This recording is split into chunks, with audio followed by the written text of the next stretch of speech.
Bienvenue pour cette nouvelle séquence des paroles de la vie éternelle avec Marc Joseph. Nous sommes aujourd'hui le 5 septembre 2023.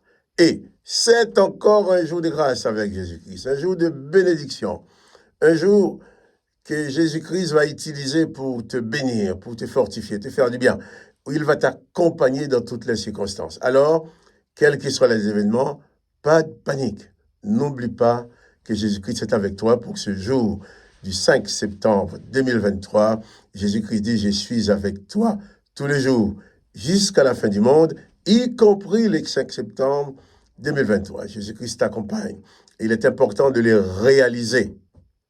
Jésus-Christ dit que si tu crois, tu verras la gloire de Dieu dans ta vie. Et c'est vrai, cette journée commence.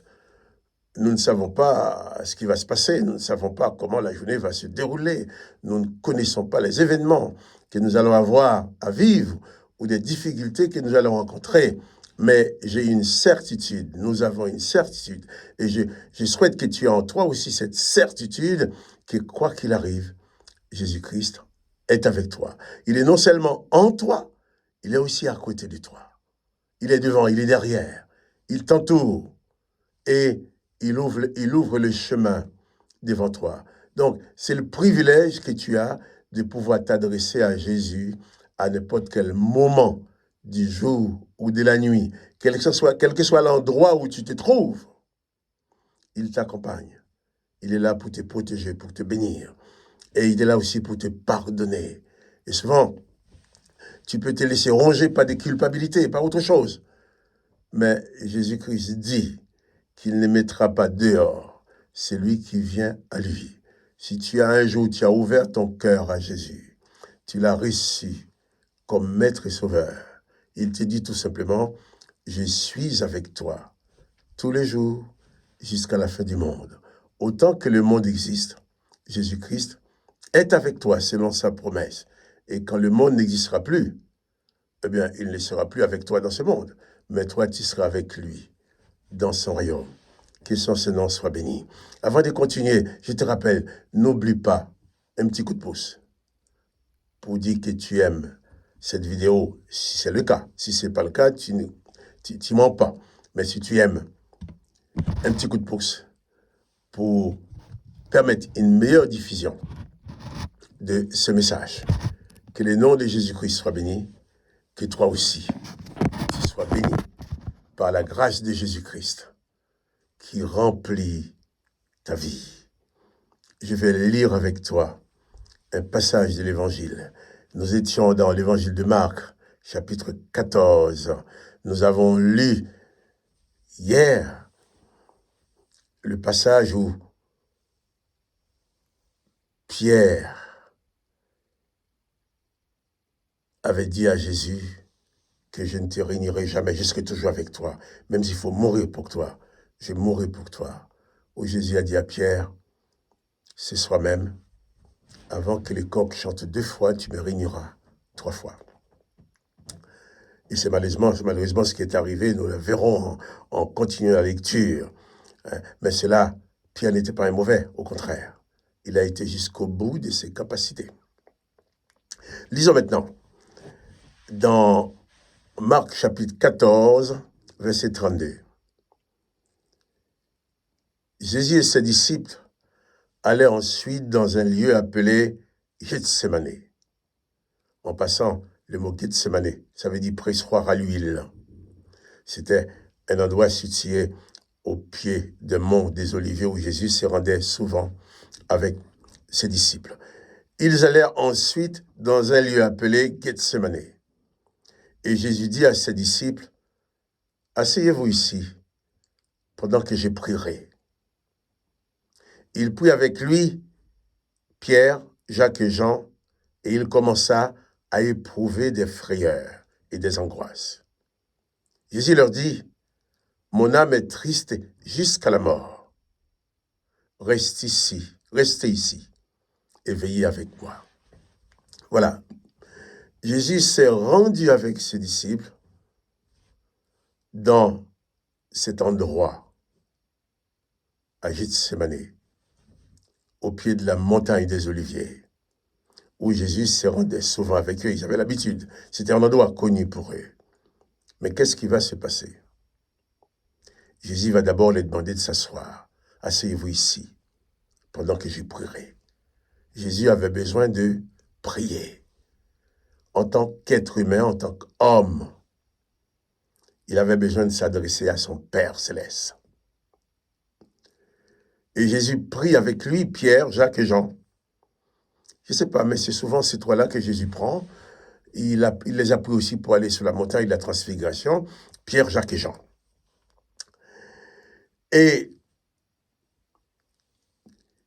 le texte nous dit que Jésus commença à éprouver de la frayeur et des angoisses. Ah, le grand Jésus-Christ, le Seigneur des Seigneurs, celui qui dit qu'il est dans le Père, le Père est en lui, commence à éprouver de la frayeur et des angoisses? Oui, Jésus-Christ est passé par là, par la frayeur, la peur, les angoisses. Et il va même dire à ces trois qui étaient avec lui, « Mon âme est triste jusqu'à la mort. » Et il ajoute, « Restez ici et veillez avec moi. » Ah bon? Même Jésus ne supporte pas d'être seul dans ses angoisses, dans sa frayeur.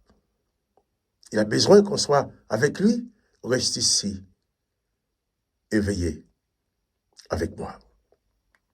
Dans ce jardin de Gethsémani, Jésus était en train de prendre sur lui toutes les souffrances, toutes les douleurs, toutes les misères de ce monde, toutes les angoisses, toutes les frayeurs, toutes les craintes qui sont là pour paralyser les humains. Jésus les a vécues. Une bonne raison pour croire que c'est Jésus qui a connu les angoisses, les frayeurs. C'est Jésus qui a connu ces douleurs intérieures et qui arrive même à dire « Mon âme est triste jusqu'à la mort ». Il a connu la tristesse. C'est pour te dire ce matin, il n'y a aucun événement, aucune situation, aucune condition que tu peux vivre que Jésus ne connaît pas. Tu es angoissé, tu peux aller vers lui, il sait ce que c'est l'angoisse. Tu as peur, tu peux aller vers lui, il sait ce que c'est la frayeur. Tu es triste, il sait ce que c'est. Il va même dire, mon âme est triste jusqu'à la mort. La mort. Il y a des moments dans la vie, on est tellement déprimé, tellement fatigué des circonstances, tellement triste. C'est tout juste qu'on n'a pas envie de mourir. Mais Jésus dit, mon âme est triste jusqu'à la mort. Il va dire à ses disciples, restez ici et veillez avec moi. Ce grand Jésus avait besoin de la présence des autres dans ses douleurs, dans ses souffrances. C'est pour te dire que toi aussi, dans tes douleurs, dans tes souffrances, c'est pas parce que tu es triste, parce que tu souffres, parce que tu es angoissé, que tu dois te culpabiliser, tu dois te prendre pour quelqu'un de mauvais ou quelqu'un de faible.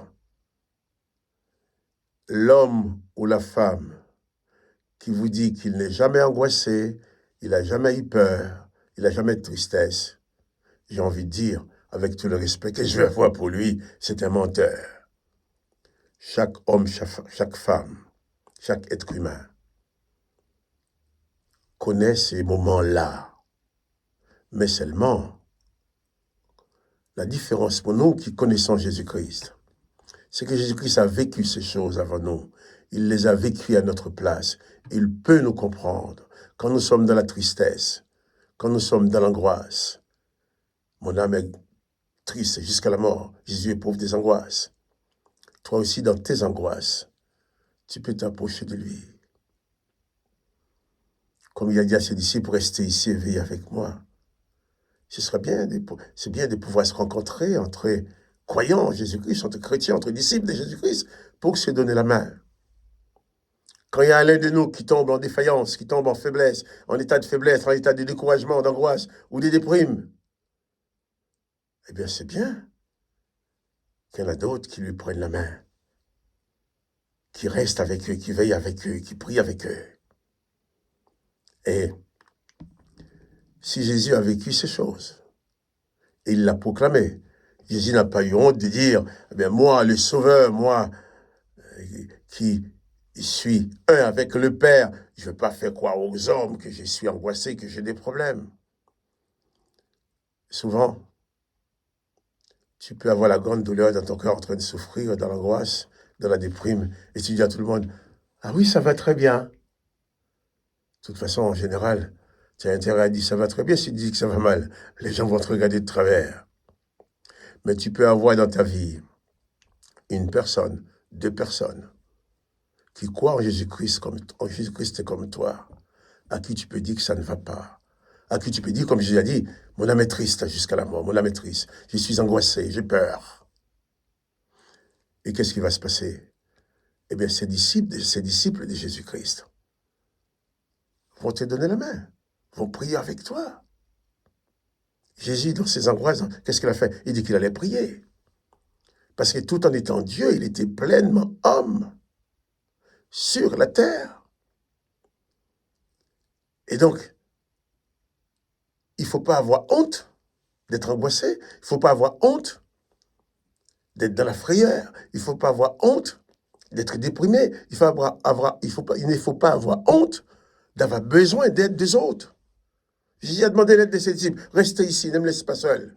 Veillez avec moi. Et nous aussi, nous devons savoir rester à côté de ceux qui souffrent. Rester à côté de ceux qui sont dans la déprime, qui sont dans la tristesse.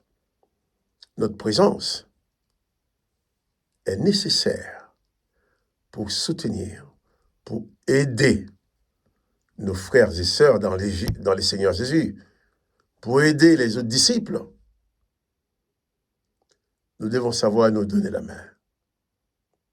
Si Jésus avait besoin des autres, toi aussi tu as besoin des autres. Et non seulement toi tu as besoin des autres, tu dois réaliser également qu'il y en a d'autres qui ont besoin de toi. Il faut savoir consacrer un peu de ton temps pour encourager celui qui est découragé, pour soutenir celui qui s'affaiblit, pour prier avec celui qui est angoissé. Ensemble, nous serons toujours plus forts. C'est pour ça que Jésus dit, quand 2 ou 3 d'entre nous se rassemblent en son nom, par sa présence, il est au milieu de nous. Donc, il ne faut pas négliger le moment que tu peux avoir pour te rassembler avec d'autres disciples de Christ. Je ne parle pas des religions, je parle d'un rassemblement des disciples qui sont là seulement pour s'entraider et aussi pour écouter la voix du Maître, pour s'enseigner mutuellement, pour apprendre mutuellement comment mieux servir la cause de Christ. Que le nom de Jésus-Christ soit béni. Que toi aussi tu sois béni. Et vraiment, n'oublie pas, souviens-toi toujours que Jésus-Christ est avec toi. Bannis toute forme de panique dans ta vie. Si tu sens la panique veut s'installer, regarde vers Jésus-Christ qui a connu l'angoisse lui aussi. Sinon, trouvez d'autres frères et sœurs, trouvez d'autres personnes en Jésus-Christ pour prier avec eux. Nous qui croyons en Jésus-Christ, il est extrêmement important de nous tenir la main les uns les autres, de savoir soutenir l'autre. Que tu sois soutenu quand tu en as besoin et que tu sois le soutien de l'autre aussi lorsqu'il en a besoin. Pour que le nom de Jésus-Christ soit glorifié tous les jours dans nos vies. Que toi aussi tu sois source de bénédiction pour tous ceux qui s'approchent de toi. Alors souviens-toi, n'oublie pas que Jésus-Christ est avec toi et il veut aussi que tu sois avec les autres. Alors pas de panique. Jésus-Christ est avec toi. Les autres sont avec toi et tu es avec les autres. C'est dans cette communion nous allons être forts. Quant à moi, Marc-Joseph, moi je suis aussi avec toi. Si vraiment tu as besoin de moi, tu as besoin que je prie avec toi, que je t'encourage, n'hésite pas à m'appeler. Je donne encore mon numéro de téléphone. 06 85 10 15 36. Appelle-moi quand tu veux. 06 85 10 15 36. Si tu veux me parler, appelle-moi. Je prendrai du temps de parler avec toi. de partager avec toi tout l'amour que Jésus-Christ a mis dans nos cœurs. Alors je te dis aussi, eh bien, à demain. N'oubliez pas les petits coups de pouce. À demain pour une nouvelle séquence des paroles de la vie éternelle. Sois donc béni. À demain.